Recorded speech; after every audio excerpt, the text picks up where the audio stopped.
My name is Jim Turk, and I'm the director for the Center for Free Expression at Ryerson University. And I'd like to welcome you to what will be the final in this fall series of Center for Free Expression conversations. I would like to start, however, by acknowledging that the land on which I'm speaking to you today is the traditional territory of many nations, including the Mississaugas of the Credit, the Anishinaabe, the Haudenosaunee, the Chippewa, and the Wendat peoples, and is now home to many diverse First Nations, Inuit, and Métis. I also acknowledge that Toronto is covered by Treaty 13 with the Mississaugas of the Credit and the Williams Treaties with multiple Mississaugas and Chippewa bands. Our conversation today is titled, How Should Democracies Regulate Speech Online? I want to thank our co-sponsors for today's event, which are the Canadian Civil Liberties Association, the Edmonton Public Library, the Milton Public Library, Penn Canada, the Toronto Public Library, the Thunder Bay Public Library, and the Vancouver Public Library. I think we're in for a very interesting conversation today. Our featured guest is Jameel Jaffer. Jameel, as many of you will know, is the director of the Knight First Amendment Institute at Columbia University, whose mandate is to defend the freedoms of speech and the press through strategic litigation, research, and public education. Previously, Jameel was the Deputy Legal Director of the American Civil Liberties Union. His recent writings have appeared in the New York Times, the New Yorker, Foreign Affairs, and the Yale Law Journal Forum. Early in his career, Jameel was a legal clerk to the Honorable Amelia Kearse of the U.S. Court of Appeals for the Second Circuit, and then to the Right Honorable Beverly McLaughlin, who was the Chief Justice of the Supreme Court of Canada. We're honored to have you with us, Jameel. Welcome. Thank you. Happy to be here. And Jameel is going to be in conversation today with Andrew Clement. Andrew is a professor emeritus in the Faculty of Information at the University of Toronto, where he coordinates the Information Policy Research Program and co-founded the Identity, Privacy, and Security Institute. With a PhD in computer science, Andrew has had a long-standing research and teaching interest in the social implications of information technologies and participatory design. Welcome, Andrew. The format for today's conversation is after I finish these introductory remarks, Andrew and Jameel will have a conversation. After about 45 to 55 minutes, they will turn to the audience. So if any of you have any questions while you're listening to their conversation, if you look down at the bottom of your screen, you'll see a Q&A button. Just click on that at any time and write in the question that you would like them to address. Don't wait till Andrew turns to Ange Holmes, who's the coordinator of the center, will be monitoring the questions. Don't wait till he asks for questions from the audience. Just put them down as you think about them so that they'll be there when we get to that point. So that's all I have to say. Over to the two of you. Well, thank you, Jim. Welcome to you, Jameel, and all of those of you who are out in Zoom land. I'm reaching you from my home on Canada's west coast in the unceded territory and ancestral homelands of the Salish-speaking peoples. I live near Victoria, which memorializes the imperial monarch in whose name this territory was stolen to establish what we now call British Columbia. We're able to have this conversation thanks to a remarkable digital network whose physical features belie its popular characterization as a placeless cloud. In North America, at least, the fiber optic cables that carry the signals between us still largely follow the routes of the 19th century railways that colonial agents pushed through the lands of countless First Peoples. The digital switching centers are mainly located in big featureless buildings in the core of our largest cities, right near where these railways met over a century ago. This high degree of physical centralization of critical network infrastructure has greatly facilitated our national security agencies, the NSA in the US and CSC here in Canada, to intercept all our internet communication and selectively monitor it for perceived threats to national security. Jameel, it's It's an honor and a pleasure to be talking with you. I've been a fan of your work when you were at the ACLU challenging key aspects of the so-called war on terror. You litigated some of the leading cases related to national security and human rights, including cases related to mass surveillance, torture, rendition, and targeted killing. This is under both the Bush and the Obama administrations. More recently, as founding executive director of the Knight First Amendment Institute, you wrangled with the Trump administration, including a successful constitutional challenge to the former president's practice of blocking critics from his Twitter account.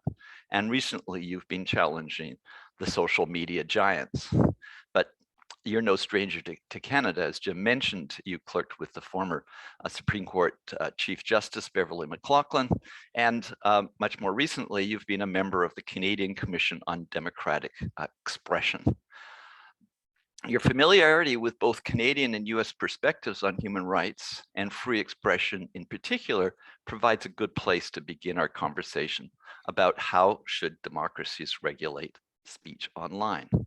The right to free expression is widely recognized as a core foundation of democratic governance, yet its meaning has been contested for millennia, at least since Socrates, and it still remains unresolved to this day. So could you say how you understand the various meanings of free expression in the contemporary debates and their significance for better regulating speech online? Sure. Well, okay. So first, thanks for the invitation to be here. I'm really honored to be part of this. I've seen some of the other people who've been part of these conversations, and I'm a great admirer of them. So I'm, happy to be following in their footsteps here.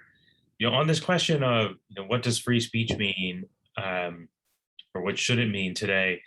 That is not a question that I can offer a kind of final answer to, but I guess what I would say is that all of us, I think, tend to think of free speech as a kind of given, that its content is set in stone, everybody knows what it means, and it's just a question of figuring out how to trade free speech against other values. And I think it's worthwhile just to, I'm not saying anything particularly original here, but I nonetheless think it's an important reminder. It's worth keeping in mind that the content of free speech is very much contested, has always been contested. What that phrase actually means is not something that there is agreement on. And even people who I think can, in good faith, call themselves champions of free speech can see free speech in very different ways. And I think that there is a tendency now to, especially I think the social media companies in defending some of their own practices, have fallen into the practice of describing free speech as if free speech were just a matter of ensuring that everybody who wants to speak can speak. And I do think that that's an important aspect of free speech, but it's not the only aspect of free speech. It's important to remember why we care about free speech in the first place. One reason we care about it is because we think that every human being has, at some level, the right to be heard. But another reason we care about it is that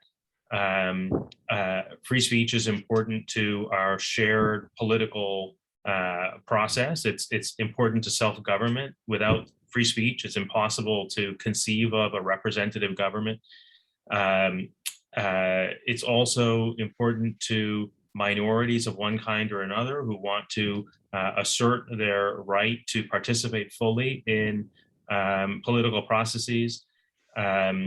Free speech, or the system of free speech, has to be a way of helping us navigate our differences or reconcile our differences and come to shared conclusions about what the world looks like. So free speech has to do a lot of different work, and figuring out what the rules should be in any particular context is actually pretty complicated. And it's not just a matter of everybody who wants to speak should be permitted to speak. I think it's more complicated than that, and especially now when sorry, this is a very long answer to what was probably supposed to be a simple question. No. Especially now when so much of the free speech we care about takes place on private platforms. platforms that are owned by private companies, I think it's especially complicated because the platforms themselves assert free speech rights. Platforms say, or the social media companies, for example, say, we have the right to create expressive communities that reflect our expressive choices. The social media companies' users also assert free speech rights, and they say we have the right to participate in these spaces. And then governments assert the right to regulate these spaces in the name of democracy and in the name of protecting the speech rights of minorities. So it gets pretty messy pretty quickly. And I don't think just invoking free speech is going to be a satisfying answer to any question. Well, thank you. That messiness, of course, is why we're having this conversation today, and why there is so much discussion about it at this time. You mentioned the big platforms and their interpretation and of free speech and their assertion of rights about that.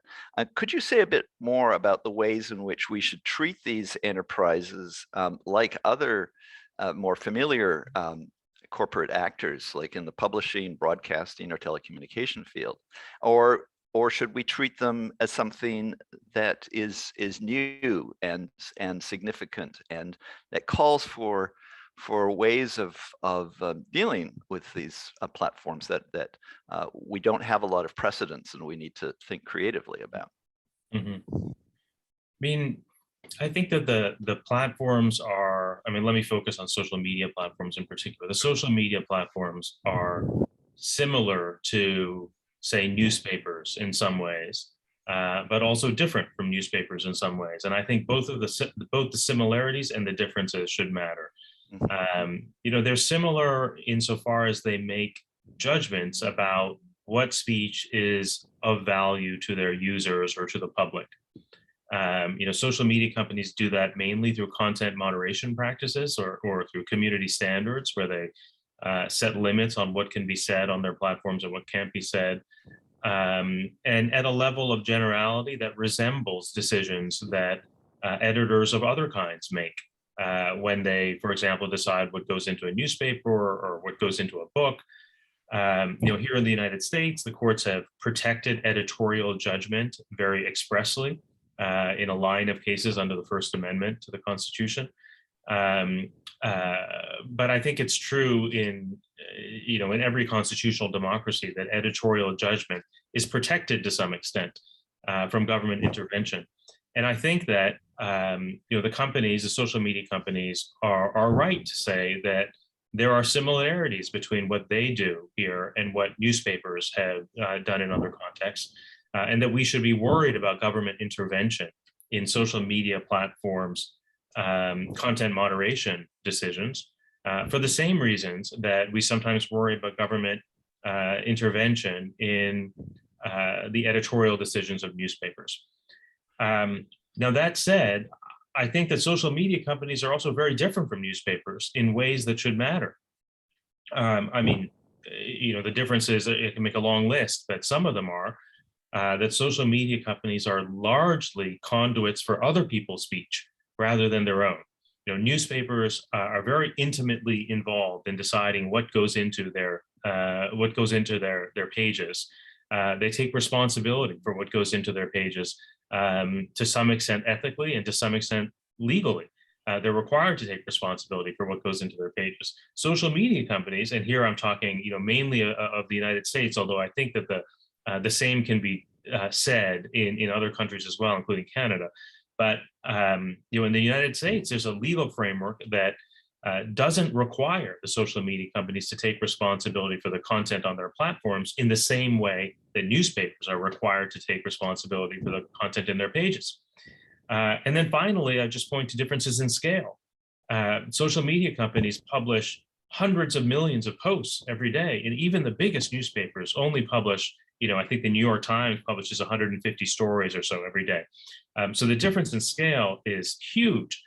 And I think that should matter, if only because, the government's reasons for regulating might be very different when it comes to social media companies than with newspapers.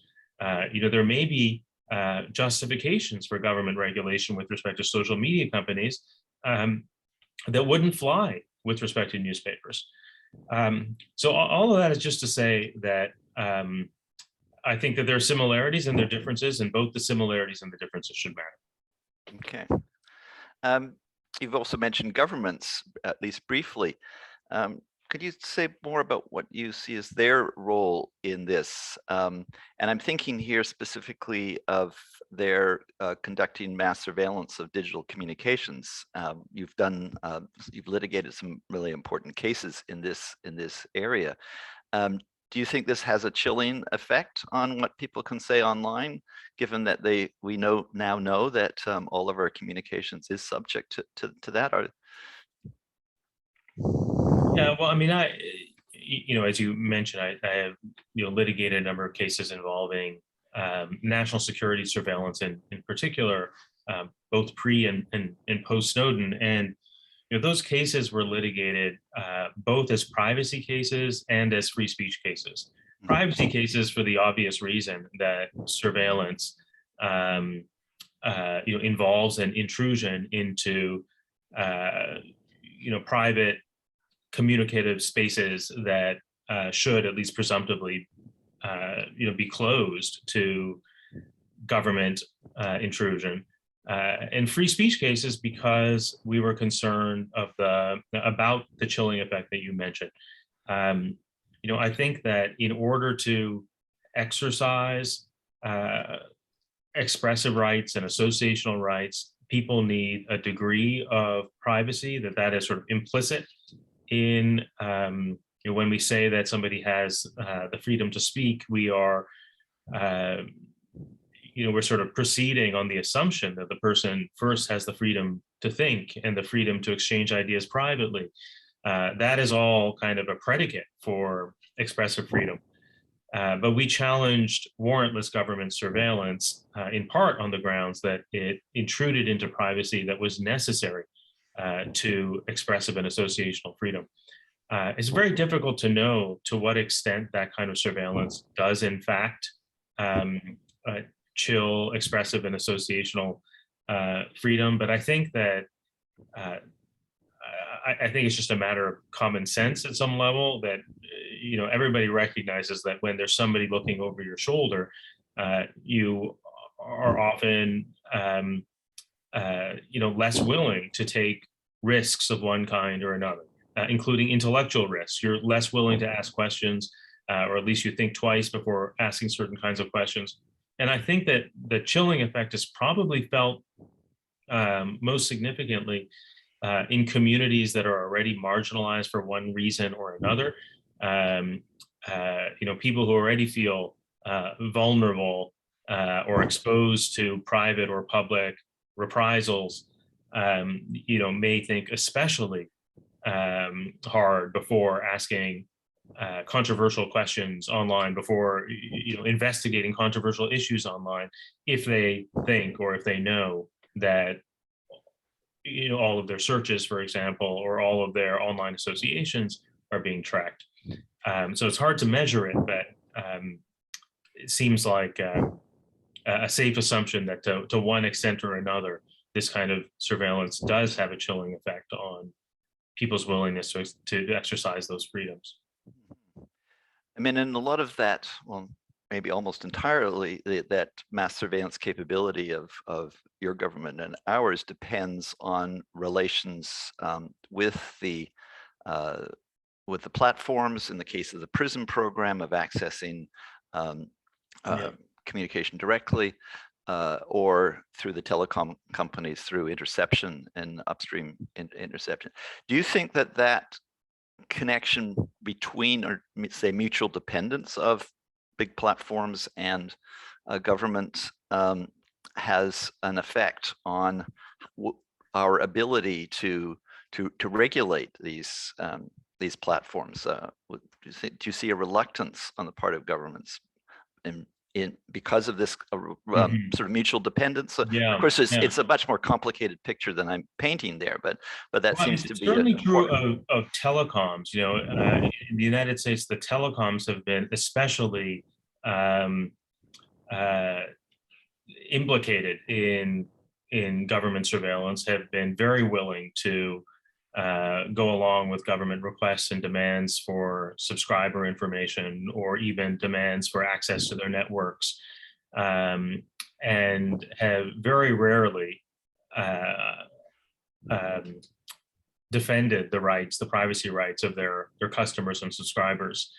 And here too, I don't have empirical evidence to point to, but it has often been suggested that part of the reason these massive telecommunications companies have been so willing to participate in government surveillance efforts is that they are very heavily dependent on regulatory goodwill, and they can't afford to push back on government requests for access to their subscribers' information, because pushing back jeopardizes the regulatory freedom that they enjoy, or the regulatory benefits that they enjoy. With the social media companies, I think it's been more complicated. I mean, the companies have pushed back in some contexts against government surveillance. I mean, we have this one case here where we're challenging the constitutionality of a State Department rule. It's a US State Department rule that requires visa applicants to submit their social media handles to the State Department with their visa applications. So now 14 million people every year who apply for US visas are required to submit their social media handles with their applications. And this has kind of broad implications for the freedoms of speech and association, because anybody who submits their social media, or is required to submit their social media handles to the State Department, will now think twice about what they put on social media, right? But the rule is especially significant for people who communicate pseudonymously online, who use pseudonyms on social media. And some of those people use pseudonyms because they are critics of rights abusing regimes. And if they were to use their real names, they would face persecution at the hands of those regimes. And now they're required to turn over, effectively identify themselves as the people behind those pseudonyms to the State Department. And the State Department often has close relations with these rights abusing regimes. But the social media companies, or at least some of the social media companies, Twitter and Reddit in particular, filed briefs in support of our case, challenging the constitutionality of this surveillance. So in that particular context, the social media companies are standing up for the rights of their users. Even in I want to give them, the credit that they deserve. This is a context in which they didn't really have to do that. It wasn't their case. We asked them to do it, and they, considered it carefully and ultimately agreed to do it. And they filed a very powerful brief. But there are other contexts, in which the companies are considering not so much the question of government access to their data, but rather the question of their own access to their customers' data. And in that context, the social media companies, take the broadest view of their authority. Facebook is not going to defend Facebook's users against Facebook. That shouldn't be a surprise to anyone, but that's that's the way it works out. Is that when Facebook is considering its users' rights with respect to other actors, Facebook can sometimes, and other social media companies can sometimes act aggressively. But when they're considering their own authority over the data that their customers provide them, or their users provide them, or could provide them, they are not going to be defenders of individual rights in that context. Mm-hmm.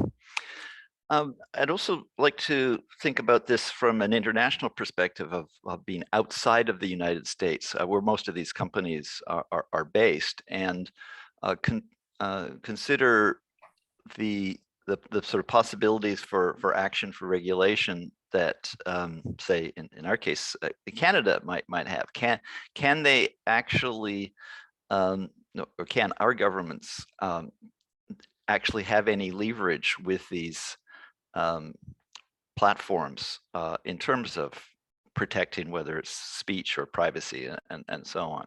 I mean, we've had active discussions about that, but it seems that the tools are limited. Can you offer? Well, I don't know how limited, they are. I mean, if you look around the world now, there's regulation now, in Europe and in the UK, in Germany, many other countries have now imposed limits on what the companies can collect, what they can do with the information they collect. They've imposed transparency requirements. They have imposed takedown requirements. Now, I don't love all of these regulations. I have, real concerns about some of them. But there's no question that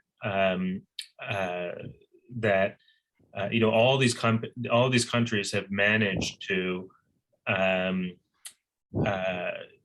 regulate the companies in meaningful ways. And I don't see any reason why, Canada couldn't do, couldn't do the same. There are complicated questions when it comes to like extraterritorial jurisdiction. Like if you're talking about requiring the companies to take down content globally, then, that runs into some very serious objections. But if what you're, proposing is that the companies should be limited in what kinds of information they can collect about Canadian citizens and residents, for example, or that the companies should have to disclose certain forms of certain kinds of information about their practices. I don't see any reason why Canada can't impose those kinds of requirements in the same way that other countries have. Okay, well, good. Let's talk a bit about content moderation and what I guess might be called sort of algorithmic regulation. It's my observation that the prevailing discussion of how to reduce the harms of online speech is mainly focused on various forms of content moderation, whether that's developing rules for taking down illegal or dangerous posts, or labeling misinformation, or suspending the accounts of those who repeat violators. And this is very intuitively appealing, and it's if it's really bad, get rid of it. It's how we deal with similar issues in conventional media. But this approach is clearly seen in our federal proposals recently around online harms bill that was introduced before the election and is about to return, according to the throne speech, and with considerable public support, especially among those who experience the harms. However, there's a number of voices being raised, yourself very much among them, who are saying, wait a minute, this is much more difficult than it looks, and it risks undermining the fundamental human democratic rights. We need also to focus on how these platforms actively amplify certain forms of emotionally charged content, and giving much more prominence than it is warranted. Platforms do this mainly to keep people on their sites and to raise their ad revenues, and we need to look at their automated content ranking processes and the business models behind them. I mean, as you've said this, and others have too. You've in particular said that in commenting on the limitations of the Facebook oversight board, which can only sort of review cases of moderation, you said that Facebook shapes public discourse more profoundly through its decisions about the design of its platform. Its ranking algorithms determine which content appears at the top of the user's news feeds, and this, I think, is a really important point. The Canadian Commission on Democratic Expression, which you were part of, in its report, Harm Reduction's a 6-step process, mentions algorithmic amplification. It sort of raises that and has some recommendations, but they're really focused on transparency around the algorithms for the moderation, but is silent on the larger question I think you're pointing to, which is about the amplification of or the how the ranking of other forms of content that are basically driving their system. So I wonder if you could talk about the importance of the structure and design, in particular algorithmic amplification and the business models behind it, of these social media companies that seem to be driving a good part of what's problematic about this online speech.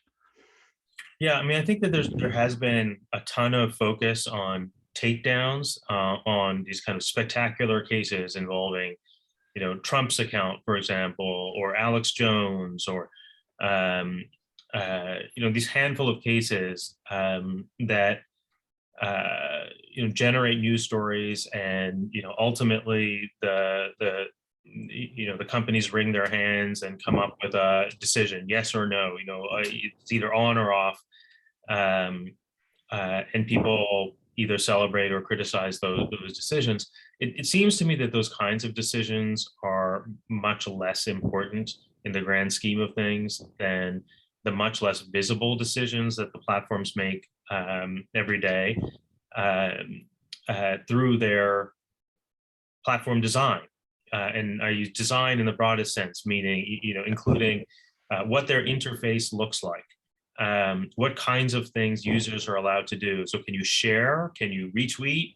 Can you repost? What are all the, can you join groups? Is there a news feed? Like, those kinds of design questions have a huge effect on what public discourse looks like in practice. And then these decisions, these invisible decisions about prioritizing content, through their algorithms, and through human decisions, the platforms choose to amplify certain kinds of content and marginalize other kinds of content. And all of that is pretty much invisible to users and to the public. Because it's pretty much invisible, doesn't generate the kinds of news stories that these spectacular takedown decisions do. But I think that they're probably much, much more significant in determining what the quality of our public discourse is. Is public discourse overflowing with misinformation and extreme speech? The answer to that question probably has less to do with whether Trump is on Facebook or not on Facebook than it does with the question of how Trump's speech is treated by Facebook if he is on Facebook. I'm just using Trump as an example, obviously, but there are a million other examples. Yeah. So I think it would be a good thing if, in terms of just our conception of the free speech universe we're living in, if we took a little bit of the focus of the energy that we've been spending on these spectacular takedown decisions and spent that energy instead thinking about the implications of this kind of invisible structuring of public discourse by private companies. Now, I don't think that doing that is going to suddenly open up these obvious regulatory solutions. I think that in some ways, the reason we focus so much on these spectacular takedown decisions is because it's just easier to conceive of regulatory interventions. You don't like the fact that Facebook took down X person from its platform, then pass a law requiring it to keep X person on the platform. And we have some laws here, Florida and Texas have passed laws that essentially require exactly that, would require the platforms to keep politicians on the platforms, even if the politicians violate terms of service. But if what you're really worried about is the kind of degradation of public discourse through the flood of misinformation, through the amplification of extreme speech, through the cultivation of filter bubbles, or echo chambers where people only hear views that are, like their own. If that's what you're worried about, then focusing on these spectacular takedowns is probably, not the right place to spend your energy. I mean, this is probably going to be your next question anyway, but I guess if you're really worried about design decisions, then I think step one would be trying to make those design decisions a little bit more visible. and you could do that in a number of different ways. And I think that we had some of these recommendations in the Canadian Commission on Democratic Expression report. But you could make these decisions visible to the public or to academic researchers by requiring the platforms to share information that they don't currently share, by protecting journalists and researchers who study the platforms but are often threatened with lawsuits because of the projects that they have taken on. You could impose even modest transparency requirements on the companies that would allow not just researchers, but the public generally to understand more fully how the platform's decisions are shaping and distorting public discourse. That's where I would start. Mm-hmm. And in Canada, there's been recently a requirement for Facebook and others to post on a publicly accessible site the ads that are the political ads related to elections, and that apparently has worked quite well in terms of reducing some of the well, at least the controversy around political advertising online. Google just withdrew from that market completely, but Facebook is still well in and now is required to post those. Yeah, can I say one thing about that? I mean, sure. I'm a big fan of ad disclosure mandates, in part because advertising on social media platforms turns out to be an important vector for misinformation and disinformation. One thing that you can do, so it used to be, but you run an ad in a newspaper and anybody who bought the newspaper would see your ad. And one benefit of that is that if somebody ran an ad that had, crazy stuff in it, other people could respond to that crazy stuff. No, obviously, another feature of that regime was that the newspapers would take responsibility for what was in the ads. But now you can, if you want to, micro-target your ad to a tiny community of people and insulate the ad from the counter speech that it might have encountered had it been in an ordinary newspaper. And so you can feed people, essentially give people lies, and in a way that prevents other people from responding to those lies or even knowing that those lies are out there to be responded to. And that kind of micro-targeting, especially with political advertising, I think has been an important vector for mis and disinformation over the last couple of years. And forcing a degree of transparency, requiring the platforms to say which ads were targeted to which communities is a way of allowing, what is sometimes referred to as the marketplace of ideas to actually operate, because that marketplace of ideas, I don't like that phrase for a number of reasons, so I'm going to use it now anyway.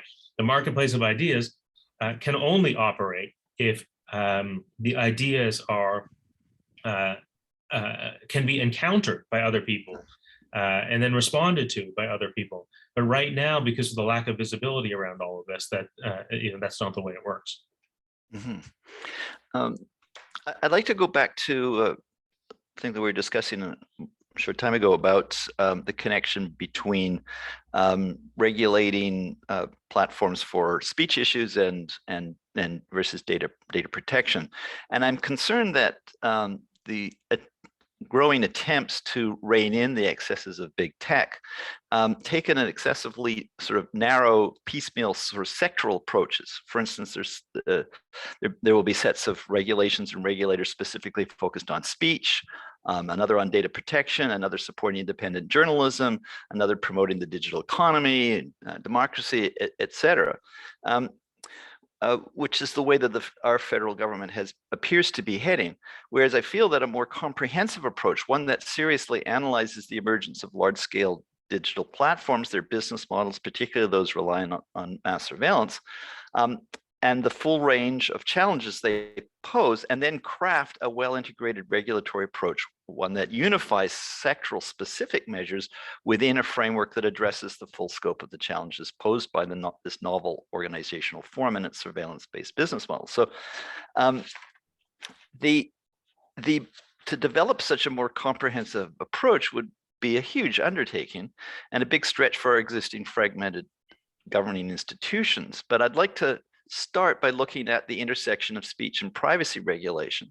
And I notice that the report of the Citizens Assembly on Democratic Expression, its report on recommendations to strengthen Canada's responses to new digital technologies and reduce harm caused by their misuse, unlike the Commission, actually talks quite a bit about data protection and privacy. And so I take that as, from a sort of citizen point of view, those issues are actually quite closely linked, and they're thought about together, as opposed to the ways in which the Commission was much more specific. So my question to you is, do you agree with my concerns? And in particular, that there are some important intersections and potential synergies between speech and privacy regulation. And then that leads to questions of what are the practical measures, such as, common ones around private transparency and accountability, and these other measures that we were talking about a moment ago.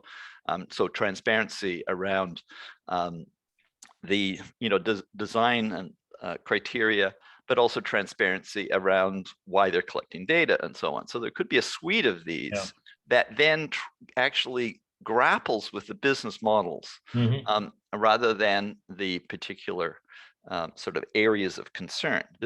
Does that make sense, or is that? No, it makes a lot of sense to me. I mean, I am definitely not an expert on how to get things done in Parliament or Congress. And so, in terms of tactics, I don't know what the right strategy is here. But in terms of how to think about this, I don't think these are separate questions at all. I totally agree with you that even dividing them into privacy and speech conceptually seems like in some ways a mistake, because really what's going on here is that the platforms are collecting huge amounts of information about not just users, but non-users as well, and using that information to shape and distort public discourse. So on one side, you've got the, what you might characterize as privacy infringements or certainly privacy implicating policies. And on the other side, you have the speech environment that results from the exploitation of that collected data. And all of that is, you refer to it as the business model. That's one way to think about it. That's the business model, is taking this information on one side and creating this this speech environment on another side, which is heavily influenced by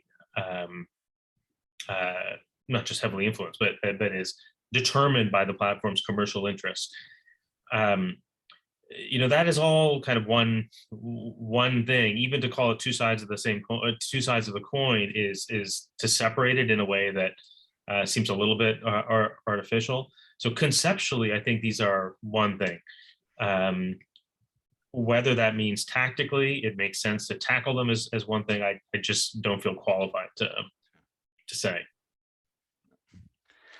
Well, thank you.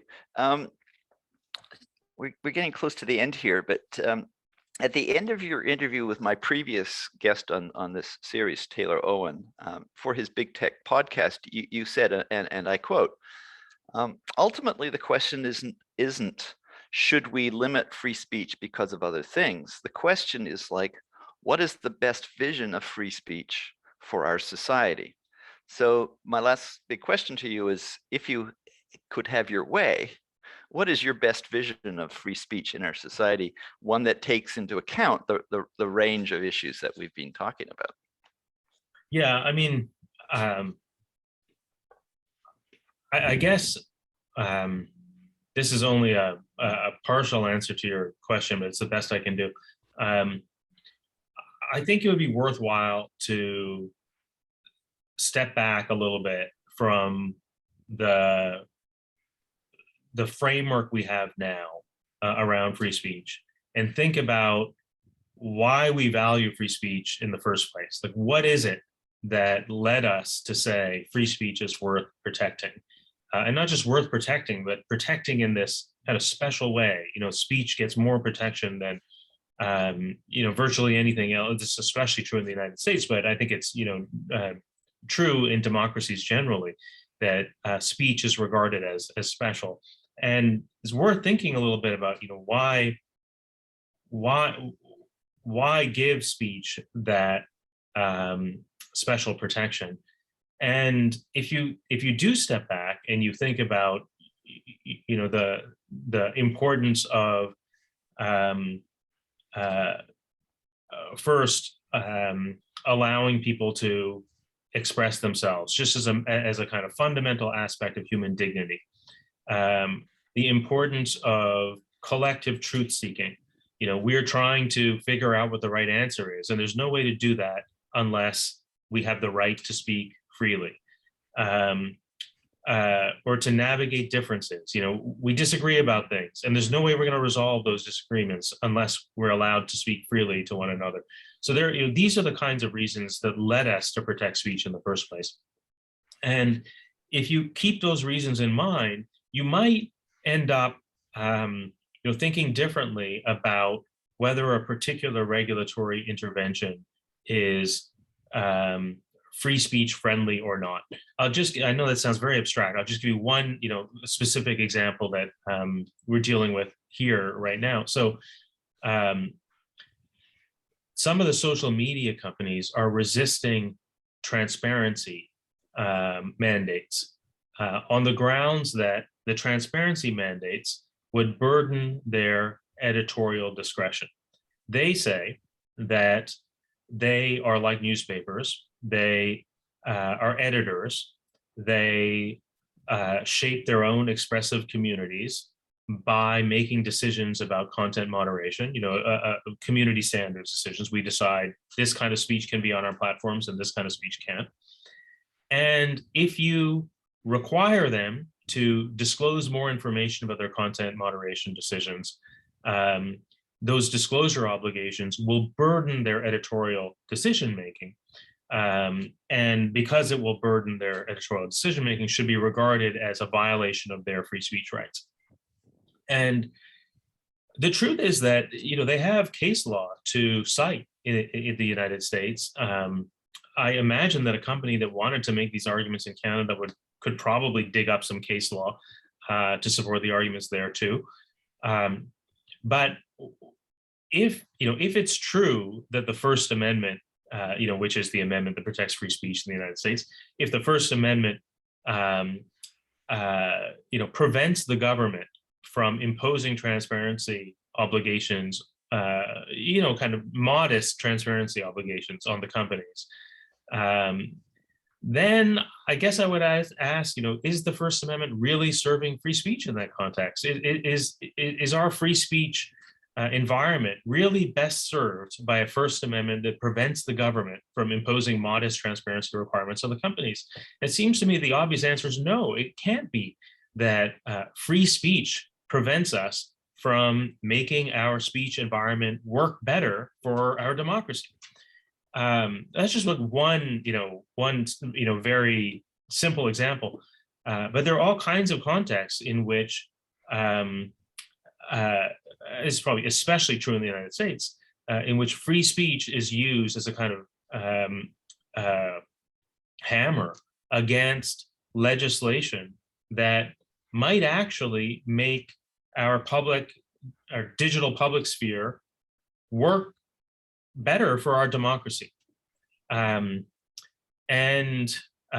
think that the solution to that problem is rewinding a little bit and just thinking again about why we decided to protect free speech in the first place, and then asking whether any particular regulatory intervention really does infringe those values that underlie our commitment to free speech. That all of that sounds very abstract, but it's just a kind of appeal to more fundamental values that don't. It's not. I don't think it's satisfying to appeal just to kind of free speech as a slogan. You have to be able to explain why the regulatory intervention that you are either endorsing or opposing how that regulatory intervention relates to the values that free speech was meant to serve in the first place. That would be my overly abstract answer to your very specific question. Well, I think it's a very helpful corrective to what I think is some of the simplistic claims that are made about free speech, and really I think that's a helpful contribution. So we're just about to turn over to our audience who have some questions. I can see if you have questions for us or for Jameel, and he's certainly given us a lot to think about. Please put them in the Q&A. It's down at the bottom of the screen. And before turning it over to Ange, I just want to ask Jameel if there's anything any materials, books or videos or podcasts or anything that you would recommend to us if we want to dig a bit deeper into this.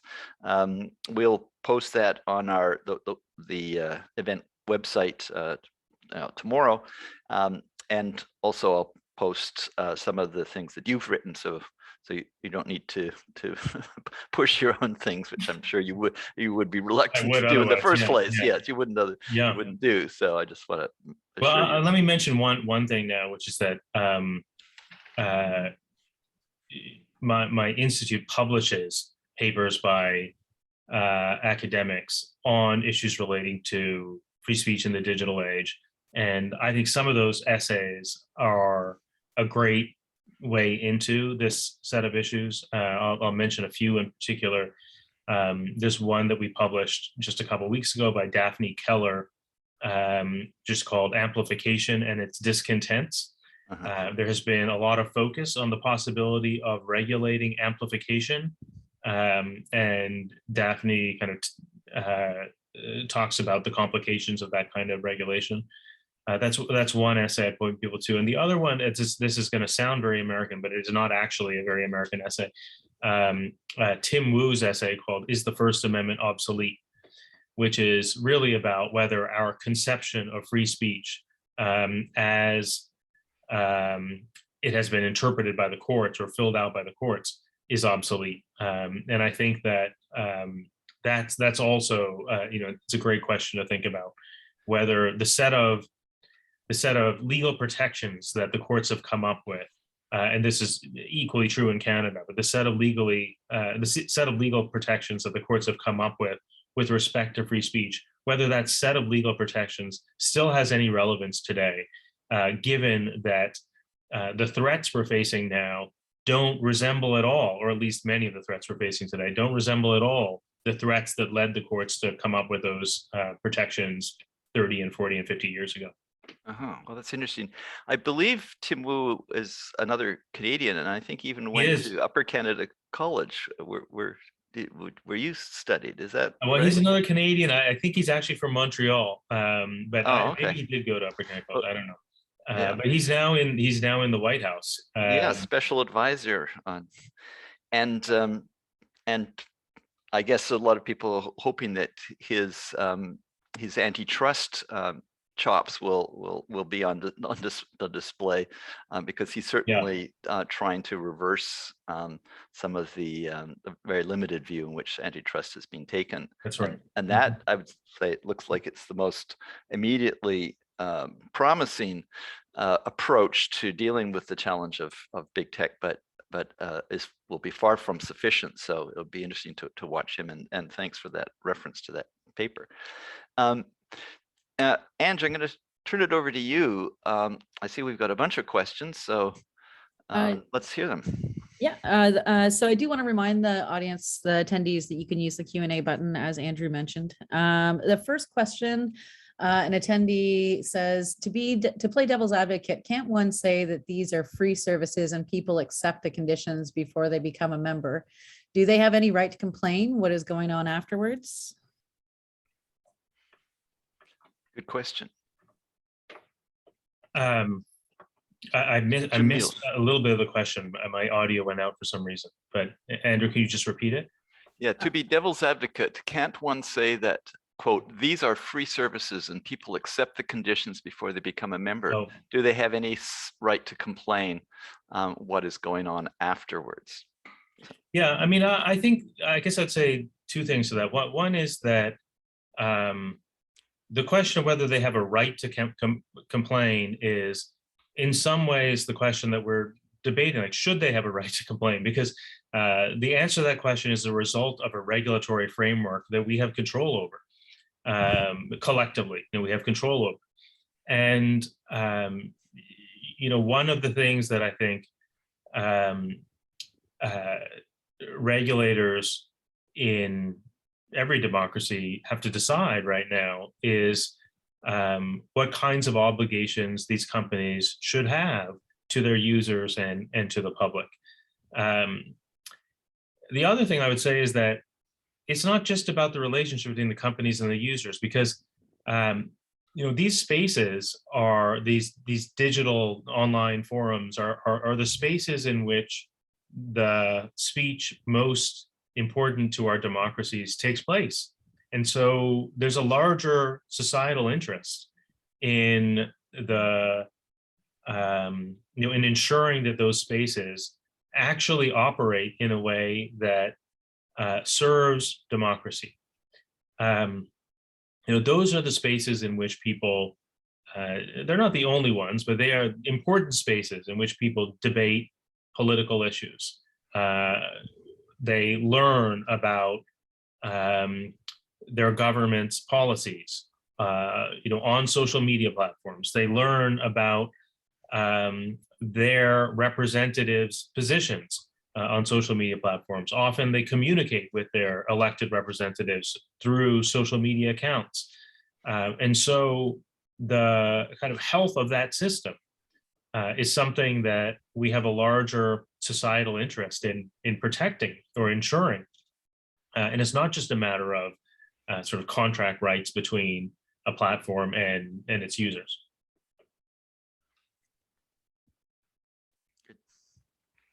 Ange?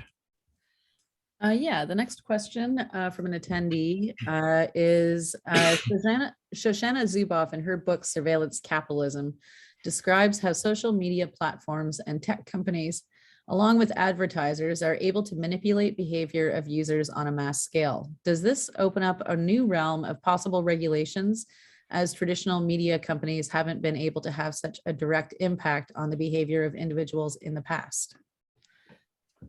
Yeah, well, I do think that, I alluded to this earlier, that scale is an important difference between, say, Facebook and most newspapers. And scale provides a possible justification for government intervention. We would, I think in most contexts, free speech lawyers and free speech advocates would argue that government regulations that impose transparency requirements on traditional newspapers should be regarded as unconstitutional.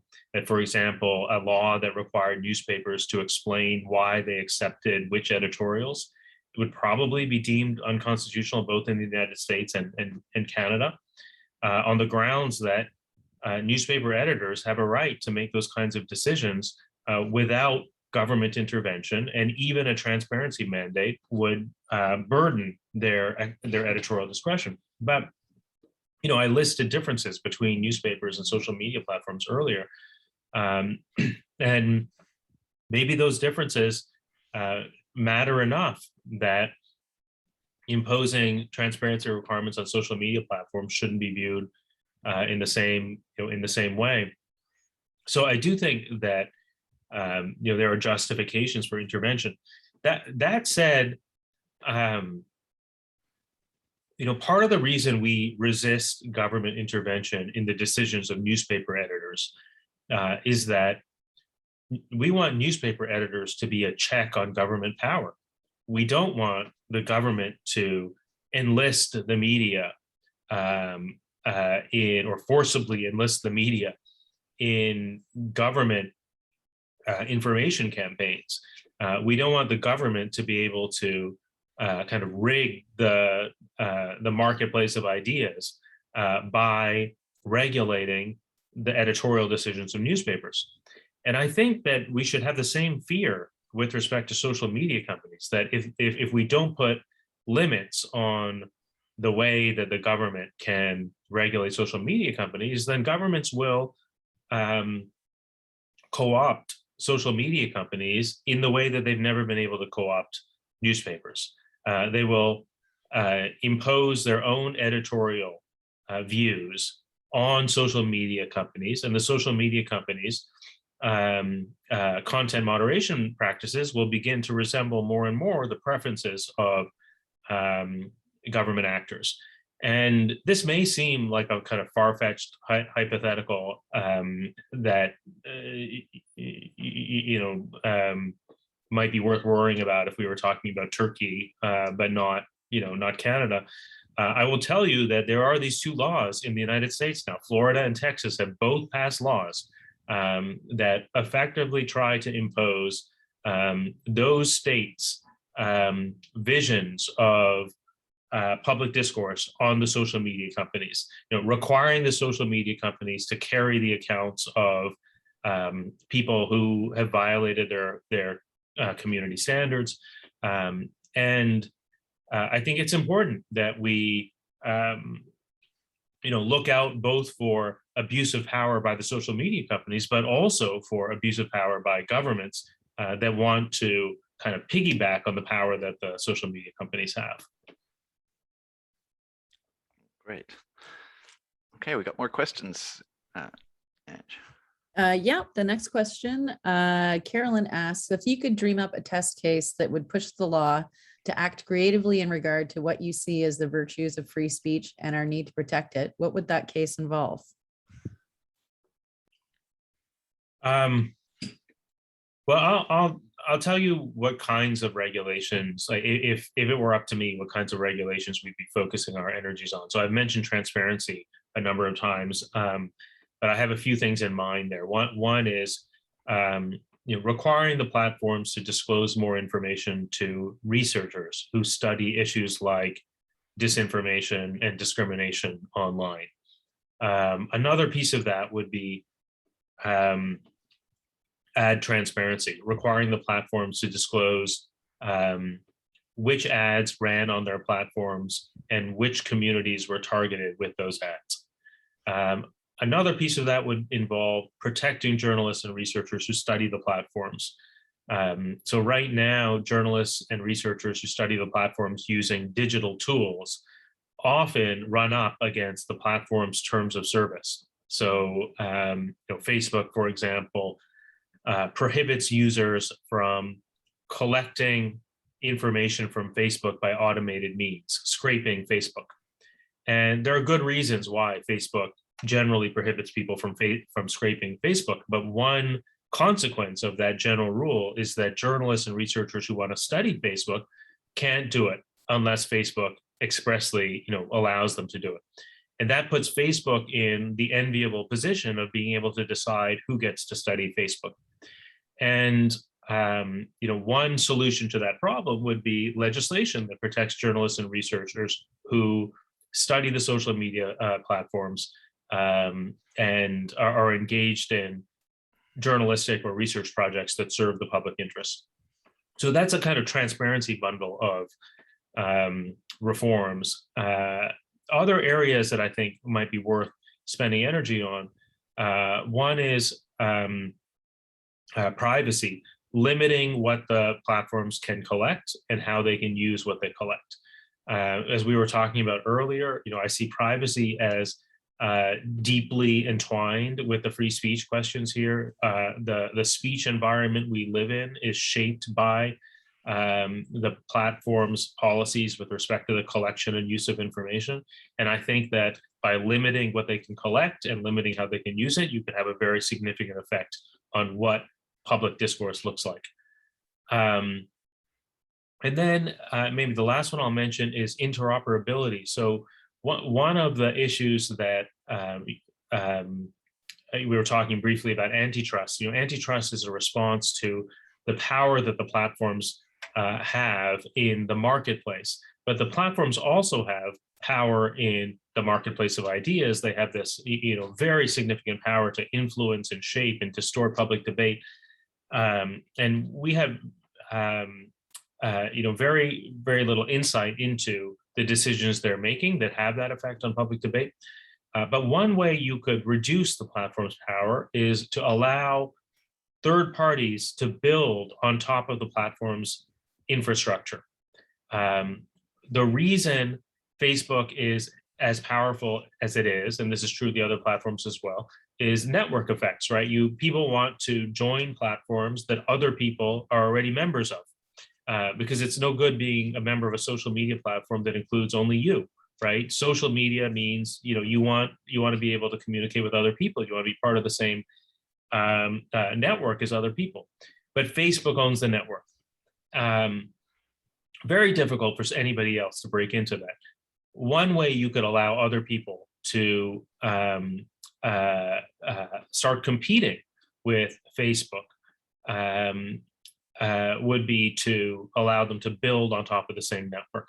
And there are some legislative proposals in the United States right now that would give developers limited ability to do exactly that. And I think that I see that as a kind of complement to antitrust, but in some ways easier to accomplish because you could accomplish it through a pretty narrow legislative solution. So those are all kind of regulatory proposals. You asked me about a dream case.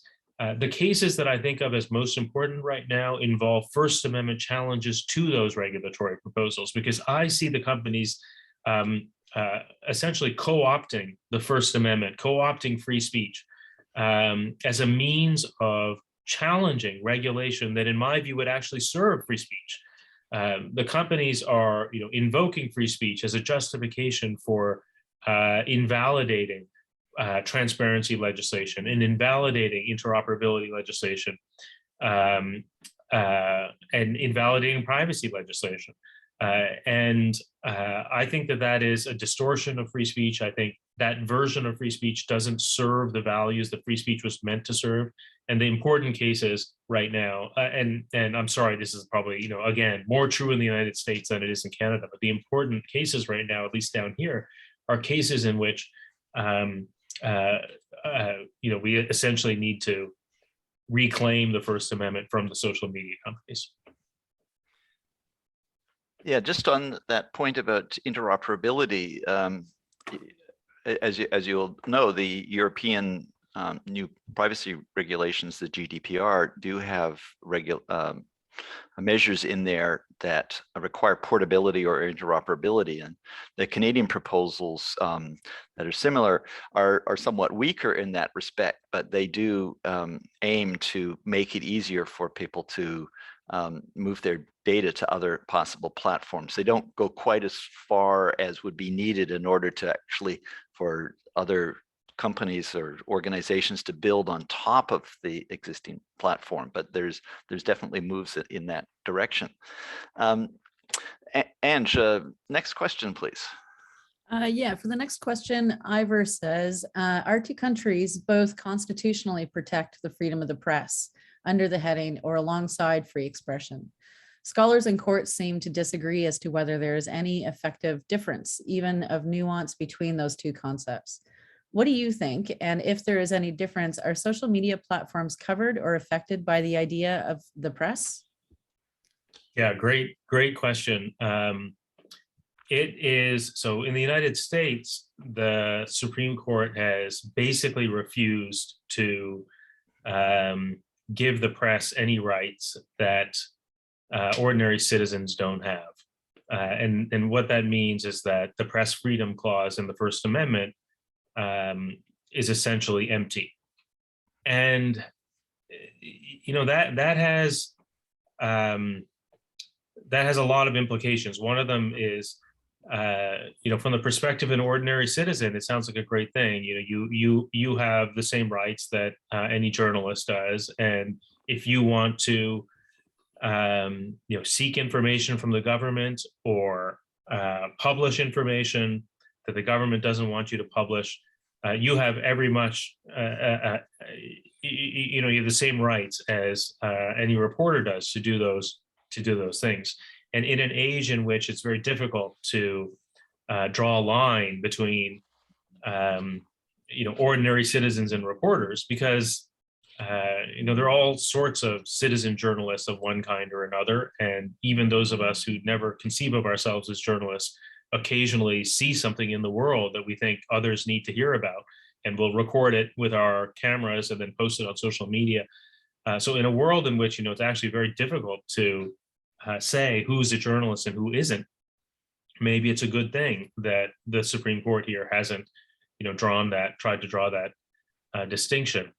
But one other implication of that is that whenever the court is asked to recognize some new set of rights relating to press freedom, or relating to the collection of information from the government, or relating to the right to publish information from the government, the court has to take on a bigger question than it would if it had given some content to the press freedom clause, right? Because now when a newspaper goes to court and says, we should have the right to access this particular government proceeding, the question the court is thinking about is, can we really afford to give every citizen the right to access this proceeding? And the press wants to say, well, at least give it to us. But because the court hasn't drawn a line between journalists and ordinary citizens, it's not really an option doctrinally for the court to say, we'll give it to you, but not to anyone else. So it may be that we have a system in which more people have the right to engage in activities that we normally associate with journalism, but the rights afforded to that set of people are weaker than they would be if the rights had been afforded to only journalists narrowly defined. So it's a complicated question. I don't what do I think here? I think that there are contexts in which it might make sense to say that people engaged in journalistic activities should be afforded greater rights. We already do that through legislation here in the Freedom of Information Act, for example. Media organizations are given certain advantages. My institute has just proposed this legislation that would protect people engaged in journalistic and research projects relating to the social media platforms. And that proposal too draws a line between journalistic projects and other projects. But we chose to draw a line on the basis of function rather than on the basis of status. So it wasn't about, are you a journalist or not? It was about whether you're engaged in a journalistic project or not. There are trade-offs involved there too, but in that particular context, we felt more comfortable focusing on the nature of the activities that the person was engaged in, rather than are you on the staff of the Washington Post? Precisely because a lot of the people who are engaged in the most important work in this area are not on the staff of conventional news organizations. Thank you. Ange, I believe we have another question. Yeah, the next question is from Robert, and Robert asks, should social media be required to provide something, let's call it an index? This way, all input is categorized so anyone can search all non-personal content like books, magazines, and papers do. So this would allow anyone to look up targeted content because it would be listed in the index of that platform. I don't know. It's an intriguing proposal. I guess one question I'd ask is how easy is it to draw a line between, I can't remember the phrase, the question used, personal content and non-personal content.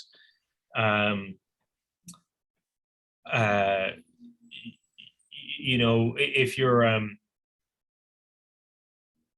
you'd have to, I assume you would have to remove things like likes and comments from every post. All you'd have is kind of aggregate data, like this was the post and this is the number of people who shared it or something like that, without tying it to any particular user. I mean, I think that something conceptually that seems appealing to me. Whether it's actually practically feasible, I don't know. Good. Ange, I think we have another question. No, not currently. Just if people do have more questions, please use the Q&A button. Oh, okay. Well, I've got a message from Jim, from Michael, who wants to pose the question. The government of Canada is under enormous public pressure to do something about the deeply troubling misinformation, hate speech, trolling, and harassment that social media makes possible on a scale unprecedented in human history. It seems that the core of the government plan is to force the platforms to censor the harmful content. Could you comment on this as an effective approach, and what harms does it pose to public discourse? Yeah. So I'm kind of, I'm to some extent sympathetic. I mean, I do see it as a problem that, our online sphere seems to be flooded with misinformation. And I see it as especially a problem that in some instances that misinformation is insulated from counter speech because it is micro-targeted to small communities. But I have reservations about these proposals that rely heavily on takedowns. First, I don't like the idea of governments deciding what's true and what's false. I think that in any society in which self-government is the organizing principle, in any society in which the government is supposed to reflect the will of the people, people have to be permitted to make decisions for themselves about what's true and what's false. If you have a society like that, inevitably, people are sometimes going to get things wrong. But it seems to me that that is a better problem than the problem we'd have if governments got to decide what was true and what was false, especially in the political realm, but not only in the political realm. There are examples all over the world right now of governments under the guise of misinformation laws or fake news laws suppressing dissent, suppressing criticism of the government. And I think we should not empower government actors to do that online. I also think that there is, even if you think that these categories, whether it's misinformation or terrorist speech or hate speech, even if you think that those categories are clearly defined, all of the incentives are for the platforms to take down more than that. So whenever somebody says to a platform, this content is, falls into one of the prohibited categories, all of the incentives are favor taking the content down, because the platforms are held liable under these kinds of regulations for failing to take it down. But there's no there's no prize for keeping stuff up when it's controversial. And so what ends up getting censored is a lot more than just those narrow categories of speech. And I know that a lot of these laws are introduced under the on the theory that they are meant to protect minorities and marginalized communities. But I think there's a lot of evidence that these kinds of laws in practice often have exactly the opposite effect, because what happens is that these already marginalized communities, their speech is targeted by other groups who say that those marginalized community speech falls into one of these categories, and the platforms have every incentive to take that speech down. And So I guess, I am not just not convinced that these takedown laws are a great idea, but pretty convinced that they're not a great idea. That they would have a terrible effect on free speech generally, but on the speech of minority communities, in particular. And as I was saying earlier, I think that it would be much better if our energy were devoted to these kind of what I think of as more structural interventions, like transparency, due process, privacy, interoperability, antitrust. Like, these are things that could actually make a huge difference to the health of our digital public sphere, and don't run up against those objections that I just described. Mm-hmm. Yeah, thank you. You were talking about your objections to takedown. What about labeling content? And I'll just use a specific example from COVID. Some have argued, and I think even you cite one of their papers or articles, that misinformation such as drinking bleach which is can can cure or prevent COVID, can get wide circulation. Maybe you don't take it down, but perhaps it suggests that public health authorities who have presumably expertise and a duty to protect public health can label such posts as, check this again, or this is not right. Here's a more authoritative source.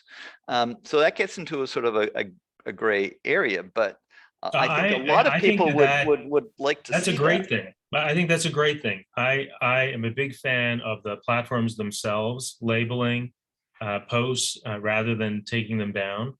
I